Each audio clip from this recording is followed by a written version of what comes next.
Waka waka, bitcoinheiros, bem-vindos a mais uma Toca do Dove. Eu sou o Dove, seu bitcoinheiro camarada, lembrando, @bitdove no Twitter, @bitcoinheiros, claro. Não deixe de se inscrever aqui no canal, daquele tapa na sineta para receber atualizações sempre que um novo vídeo for postado, pegar seu like. Hoje a gente vai continuar aí na minha saga, além dos artigos do Guilherme Bandeira, hoje com o artigo Bitcoin e pandemia. Qual é a relação? Vamos ver, fica comigo.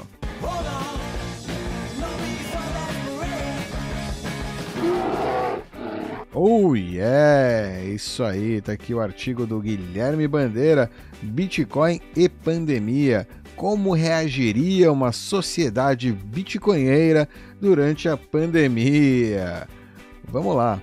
A pandemia do SARS-CoV-2 chegou no Brasil há mais de um ano e nos atingiu em cheio. Milhões de pessoas já se contaminaram com este vírus nefasto e centenas de milhares de brasileiros já morreram. Uma tragédia. Nossos fundamentos econômicos, que já eram péssimos, ficaram ainda piores. Todos já sentem isso ao redor. Basta olhar tantos negócios fechados, tanta gente morando na rua e os preços dos produtos explodindo nos supermercados. Não quero ficar aqui jogando números, mas indico este artigo aqui que mostra com clareza nosso pesadelo fiscal e monetário. É isso aí, esse artigo do Instituto Mises que mostra aí, né, alguns gráficos. O mais interessante para mim é esse aqui do M1, né? Papel moeda em poder do público, mais saldos de conta corrente no Brasil. E você vê, né, que 2020 a emissão subiu, inflação aí, de fato, você vê essa curva acentuada e ela segue crescendo. É pior ainda se a gente olhar o M1 do dólar, né? Para ver a tristeza que é, né? Que mesmo com o M1 do Brasil estando abaixo aí, né, mais conservador que o M1 do dólar, mesmo assim o real está desvalorizando em relação ao dólar. É uma calamidade aí para a economia brasileira. Mas vamos lá, vamos seguir porque, né, não vamos falar de números aqui, não é esse o assunto do vídeo. Vamos seguir o texto do Gui. O Brasil, assim como a grande maioria dos países hoje em dia, é uma sociedade que ainda vive sob o regime de uma moeda estatal inflacionária. No nosso caso, o real brasileiro. Acredito que este fato, por si só, é um dos grandes responsáveis pelo nosso alto nível de contaminação e mortes pela pandemia. Vivemos sob um sistema monetário de incentivos perversos e que impediram nossa população de se proteger adequadamente de uma pandemia como esta. Gostaria de propor aqui um experimento mental e perguntar: como reagiria a nossa sociedade se, ao invés do real, já vivêssemos sob o padrão Bitcoin durante a pandemia do SARS-CoV-2?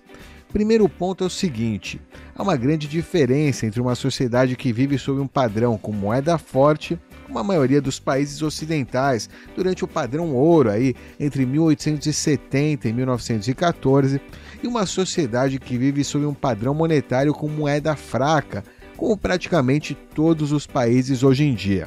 A primeira grande diferença é o nível de poupança. Uma sociedade inflacionária é uma sociedade que declara guerra à poupança, como eu expliquei detalhadamente no artigo anterior. Se o dinheiro de hoje vale mais do que o dinheiro de amanhã, as pessoas são incentivadas a consumir e gastar seu dinheiro o mais rápido possível para que não tenham seu poder de compra diluído pela moeda governamental.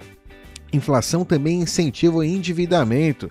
Se a dívida de hoje em real é mais cara do que a dívida de amanhã, eu vou comprar mais um carro com dinheiro que ainda não tenho, mas pagando em suaves e infinitas prestações.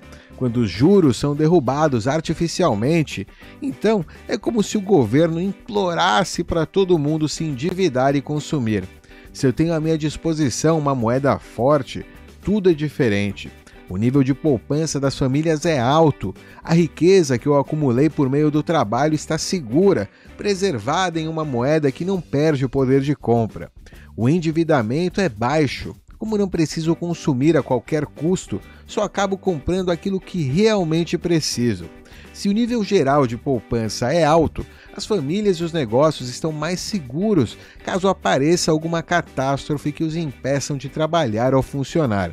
Uma das funções do dinheiro é justamente essa: Como eu não sei o dia de amanhã, vou manter o ativo mais líquido, aí o dinheiro, à minha disposição, caso eu tenha que gastar parte das minhas reservas.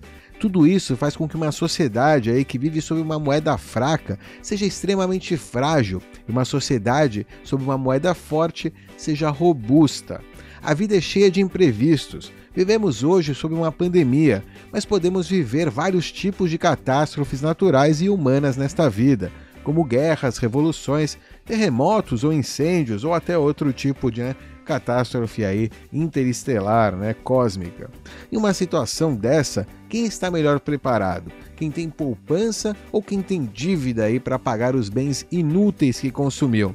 A resposta é óbvia. Isso nos leva à segunda equação do problema. Durante uma pandemia, a atitude mais prudente que podemos ter é reduzir ao máximo o nível de contato corporal até que a medicina descubra algum tratamento viável. Em uma sociedade endividada e inflacionária, fazer isso é sinônimo de ruína financeira. Os negócios não podem fechar por uma semana sequer, pois as dívidas se acumulam. As pessoas não podem parar de trabalhar um dia, pois precisam pagar as contas. O governo e os bancos, vendo a quebradeira iminente, correm para dizer: temos à nossa disposição uma quantidade infinita de dinheiro para que as dívidas sejam pagas, tudo às custas da diluição do poder de compra e do maior endividamento da população. A roda gira mais uma vez, mas a inflação é maior, o seu trabalho vale menos, os preços dos ativos financeiros aumentam exponencialmente e a sociedade fica mais pobre. Bitcoin é o dinheiro mais forte que já foi inventado. A sua oferta é indiferente aos caprichos políticos ou à situação sanitária de uma população. Quem junta Bitcoin sabe que tem à sua disposição um ativo escasso e valioso que pode ser rapidamente liquidado caso algum imprevisto aconteça. É um seguro contra a política, contra a inflação, contra o desemprego e também contra uma pandemia mortal. Infelizmente, em 2020, poucas pessoas sabiam que estava à disposição essa tecnologia monetária tão importante. Uma sociedade majoritariamente bitcoinheira estaria muito mais bem preparada para esse tipo de evento. Muitas pessoas não teriam se contaminado e muitos negócios não teriam ido à falência se tivessem a segurança de suas poupanças em Bitcoin. O que me consola é que estamos caminhando rumo à hiperbitcoinização. Vejo ao meu redor que cada vez mais pessoas estão se educando, procurando entender melhor as vantagens de uma moeda forte e inconfiscável. Muitas empresas também já estão colocando bitcoins em seus balanços. Tudo isso é ótimo e me dá esperança. Acho que ser bitcoiner durante a pandemia é isso, ser extremamente pessimista com a economia fiduciária e estatal que está desmoronando e extremamente otimista com a sociedade bitcoiner que está surgindo. Oh yeah, eu teria escrito bitcoinheiro aí em alguns momentos sem querer, inclusive eu troquei bitcoiner por bitcoinheiro, mas fica aí, só a nota. Uma história que me fez lembrar, esse artigo, é aquela fábula, uma fábula de Esopo, a fábula da formiga e da cigarra, se não me engano, que a cigarra ela passa o verão inteiro cantando, e consumindo e tomando dívida, aí, digamos, enquanto as formiguinhas trabalhadoras, os bitcoinheiros, os bitcoiners, vão acumulando aí devagarzinho, vão se preparando para o inverno frio, Uma sociedade bitcoiner, uma sociedade de moeda forte, é uma sociedade, que se prepara para exatamente não passar por crises, para momentos de crise, está o tempo inteiro se preparando para crises, porque a crise, a gente entende que a crise é inevitável, que a natureza inevitavelmente é cruel, no fim das contas, aí a natureza, desde que, sei lá, depois de, acho que dos 20 anos mais ou menos, a gente termina de crescer, de se desenvolver, e daí pra frente é só ladeira abaixo. A vida só vai, desgastando aí o nosso corpo, e, sei lá, desastres naturais, vírus, bactérias, fungos, enfim, a física, as leis da natureza são cruéis, né? Então a gente está se preparando, a gente entende isso, né? Entende essa realidade, né? Não tenta fugir dela, não tenta viver aí num mundo de flores, né? Tentar consumir até para esquecer, né? Onde a gente está, e tendo como base essa realidade, a gente se prepara aí para as crises, para o pior, né? Que pode acontecer, se cuida, né? É uma sociedade, geralmente é uma sociedade que tende, né, a ser mais cuidadosa, tende a ser mais preocupada com o futuro, tende a ter uma visão mais, né, mais ampla aí de tempo, né? Não está focada só no agora, está focada no futuro também, né? Alright?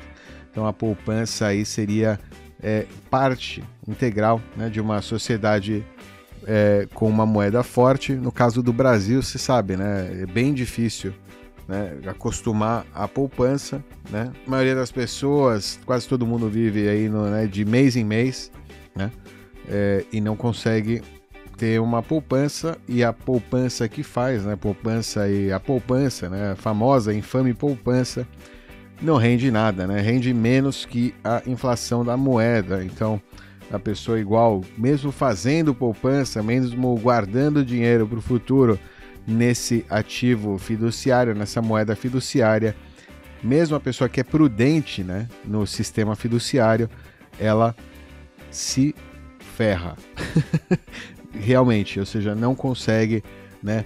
Ou seja, no futuro, se ela quiser retirar daquela poupança, ela vai perceber que ela perdeu muito poder de compra por ter guardado dinheiro na poupança, ao invés de ter investido talvez em ativos mais arriscados, né? Ou usado aquele dinheiro para comprar bens de consumo que talvez fossem mais baratos, bens de consumo ou imóvel, ou o que seja, que talvez fosse mais barato há X anos atrás. Alright? É complicado, não é fácil, né? Hoje em dia, no sistema fiduciário, todo mundo aí, você tem a sua profissão e você tem que ser também investidor, você tem que ser também, entender aí de finanças complicadas, né? Finanças fiduciárias aí que estão feitas para, né, te enrolar mesmo. No fim das contas, estão te enrolando para a realidade aí, que é que a moeda que você está usando como base para todas as suas contas aí financeiras, que você acha que é estável, entre aspas, na verdade ela é que é a moeda que não é estável. O Bitcoin é estável e é todo o resto, né, que é instável e volátil. A única coisa que a gente tem certeza é que um Bitcoin é um Bitcoin. Alright, Bitcoinheiros! Aquela curtida esperta, compartilhem. Nos vemos na próxima. Tchau!